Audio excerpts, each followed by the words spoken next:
Hello students, welcome to all in the social science class once again. Dear students, as we are discussing about the Mughal rulers, today in this module we will discuss Mughal rulers after Humayun, Akbar and Jahangir. The complete name of Akbar was Jalaluddin Muhammad Akbar.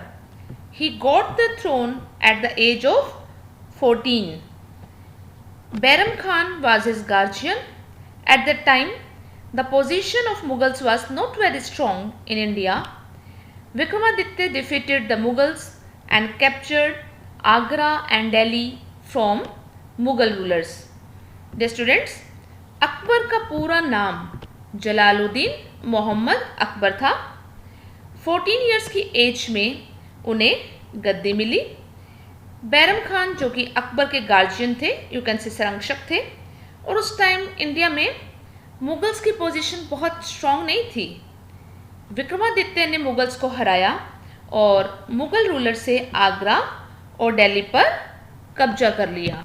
Dear students, the Mughals fought the second battle of Panipat under the leadership of Bairam Khan. This time Hemu was defeated. Agra and Delhi were taken back. Agra was made the capital by the Mughals. As Agra became the capital, the Bairam Khan got a position of respect and power. But with the passage of time, differences developed between the Akbar and Bairam Khan. Bairam Khan was forced to go on a pilgrimage of Makkah in 1560. As he was traveling to Makkah, he was assassinated on the way. So dear students, Mughals ने बैरम खां की leadership में पानीपत की दूसरी लड़ाई लड़ी और इस बार 1556 में हेमू की हार हुई। आगरा और दिल्ली को वापस ले लिया गया और मुगल्स ने आगरा को कैपिटल सिटी बना दिया था, यानी आगरा को अपनी राजधानी बना लिया। आगरा कैपिटल बनने के साथ ही बैरम खान को काफ़ी रिस्पेक्ट और पावर मिली।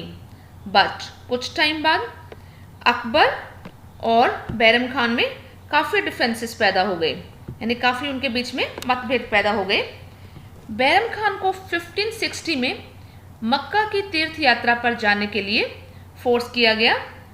जब वो मक्का की यात्रा कर रहे थे तो रास्ते में ही उनकी हत्या कर दी गई। When Akbar gained full control over the Mughal Empire, he stretched his kingdom from Kashmir in the north to Godavari River in the south. The west to east extension of Mughal Empire was from Afghanistan to Bengal. Akbar was a very brave ruler. He conquered Gondwana, Chittor, Ranthambore, Bihar, Bengal, Kabul, Kashmir, Sindh, Deccan and Gujarat. यानी जब Mughal empire पर अकबर ने पूरा control कर लिया तो उसने north में कश्मीर से लेकर और साउथ में गोदावरी रिवर तक अपने राज्य को काफ़ी बढ़ाया, यू कैन से एक्सटेंड कर लिया। मुग़ल एम्पायर वेस्ट से ईस्ट यानी अफ़गानिस्तान से लेकर बंगाल तक फैला हुआ था।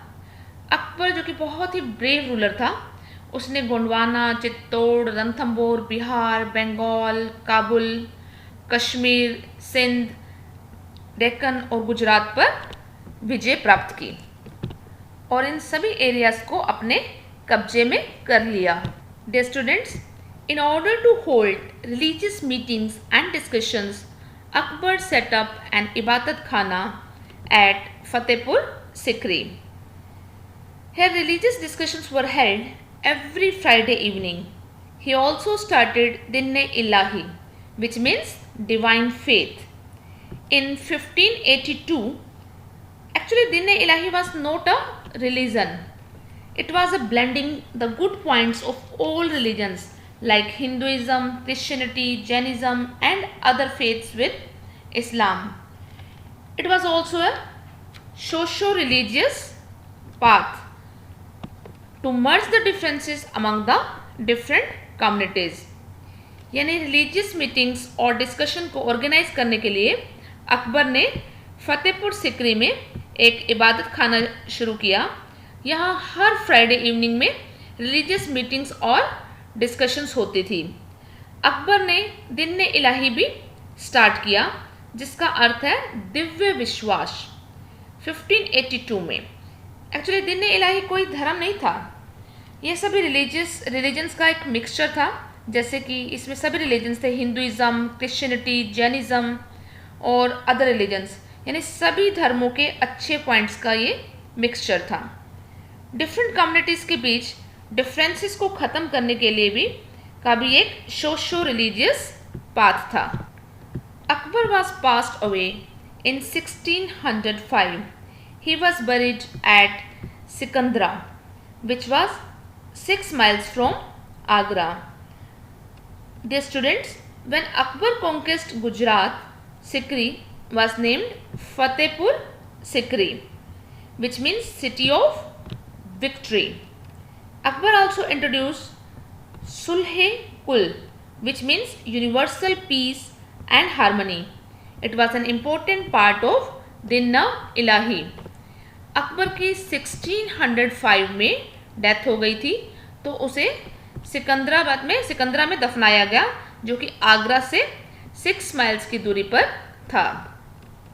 जब अकबर ने गुजरात को जीत लिया, तो अकबर ने सिकरी का नाम बदलकर फतेहपुर सिकरी रख दिया, जिसका मीनिंग था the city of victory.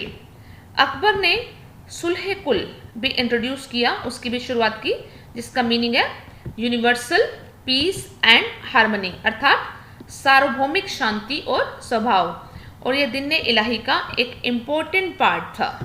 Dear students, do you know Akbar's court was filled with talented man. These were known as 9 gems or Navratna. The 9 gems of Akbar's court were, first one is Birbal. He was known for his statement and wit. Birbal जो कि अपनी statement और you can say बयान और अच्छी बुद्धि के लिए जाने जाते थे।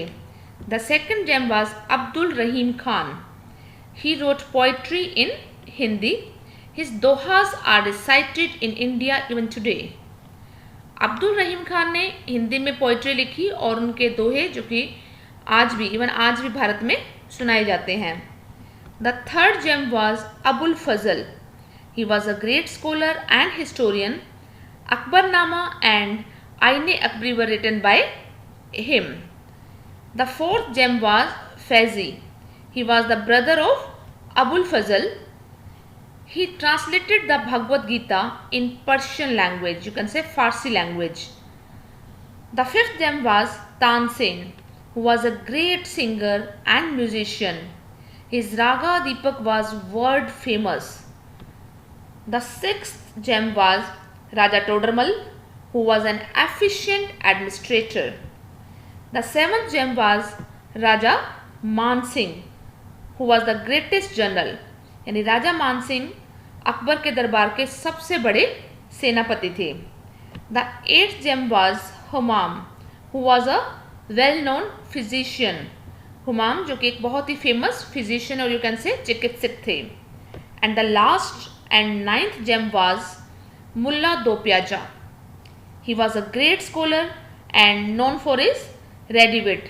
मुल्ला दो प्याजा जो कि एक ग्रेट स्कॉलर थे और यू कैन से एक महान विद्वान थे और अपनी तेज बुद्धि के लिए जाने जाते थे। These were the 9 gems of the Akbar court. Gems mean Navratna. Dear students, after Akbar, Jahangir got the throne. His real name was Muhammad Sultan Salim,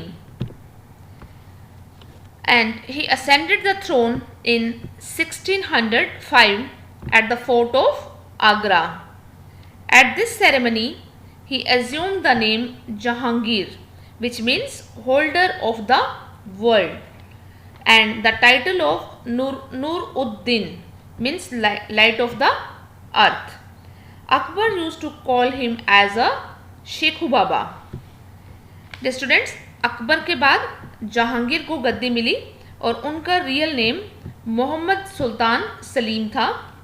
1605 में आगरा के किले में सिंहासन पर वो बैठे, यानी गद्दी पर बैठे, और इस सेरेमनी में उन्होंने अपना नाम जहांगीर रखा, जिसका मीनिंग था होल्डर ऑफ द वर्ल्ड, और नूर उद्दीन का टाइटल उन्होंने धारण किया, जिसका मीनिंग क्या था, लाइट ऑफ द अर्थ, यानी पृथ्वी का प्रकाश। अकबर उन्हें शेखू बाबा नाम से बुलाते थे। Dear students, in 1606 Jahangir son prince Khusrau escaped from Agra. Jahangir followed him and Battle of Bhairowal was fought between Khusrao's supporter and Jahangir. But Jahangir defeated Khusrao and his supporters.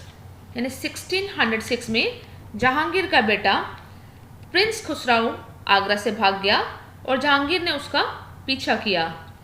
Jahangir ने भैरववाल के युद्ध में उसका काफ़ी पीछा किया और उसे हराया, क्योंकि कई नोबल्स जो कि जहांगीर की जगह उसके बेटे खुसराहो को एम्परर यानी सम्राट बनाने की कोशिश कर रहे थे। Dear students, Jahangir established full control over his territories and improved the administrative system that was introduced by his father. Under Jahangir rule, the court culture of Mughals flourished. Jahangir had a keen interest in gardens. During Jahangir period, Mughal painting reached his zenith. He was married with Noor Jahan, which means the light of the world. Jahangir ने अपने territories यानी अपने क्षेत्रों पर complete control establish किया और अपने father के थ्रू एस्टैब्लिश्ड एडमिनिस्ट्रेटिव सिस्टम में काफ़ी ज़्यादा इम्प्रूवमेंट्स की, काफ़ी सुधार किए। जहांगीर के रूल में मुग़ल कल्चर काफ़ी फ्लोरिश हुआ, यानी काफ़ी फला फूला। जहांगीर को गार्डन में यानी बाग बगीचों में काफ़ी इंटरेस्ट था और जहांगीर के रूल में मुग़ल पेंटिंग काफ़ी ऊंचाइयों तक पहुंच गई। उनकी मैरिज नूर जहां के साथ हुई। नूर जहां जिसका मीनिंग था light of the world. Dear students, Jahangir was very ambitious and he wanted to control over Rajputs, so he restarted the war with Rajputs. The Afghan amirs of Bengal oppose the authority of the Mughals.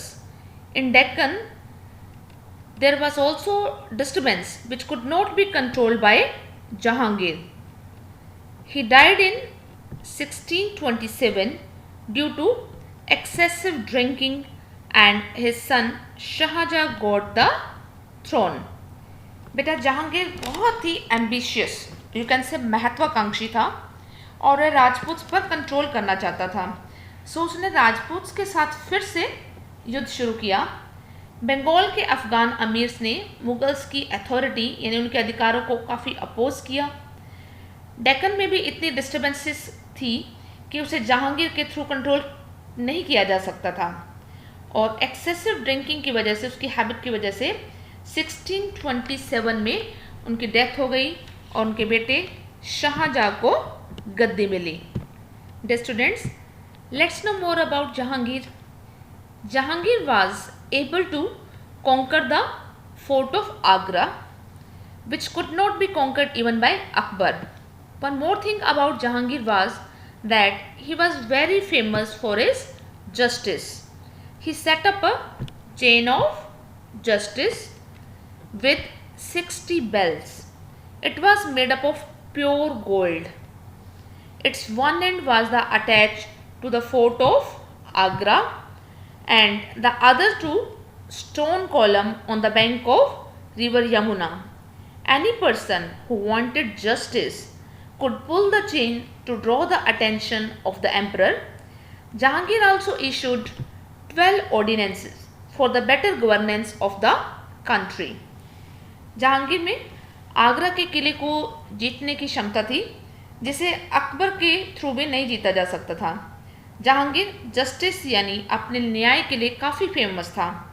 उसने justice के लिए 60 bells की एक chain setup की जो कि pure gold की बनी हुई थी उसका एक कॉर्नर रिवर यमुना के तट पर और दूसरा आगरा के किले से जुड़ा हुआ था। जिसको भी जस्टिस चाहिए होता था तो वह पर्सन सम्राट का ध्यान अट्रैक्ट करने के लिए उस चेन यानी जंजीर को खींच सकता था।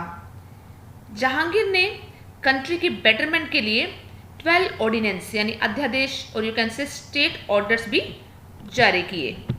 So dear students, in this module we read about two great rulers of Mughal dynasty, that is Akbar and Jahangir, and we got a lot of knowledge about their bravery, intelligence and justice.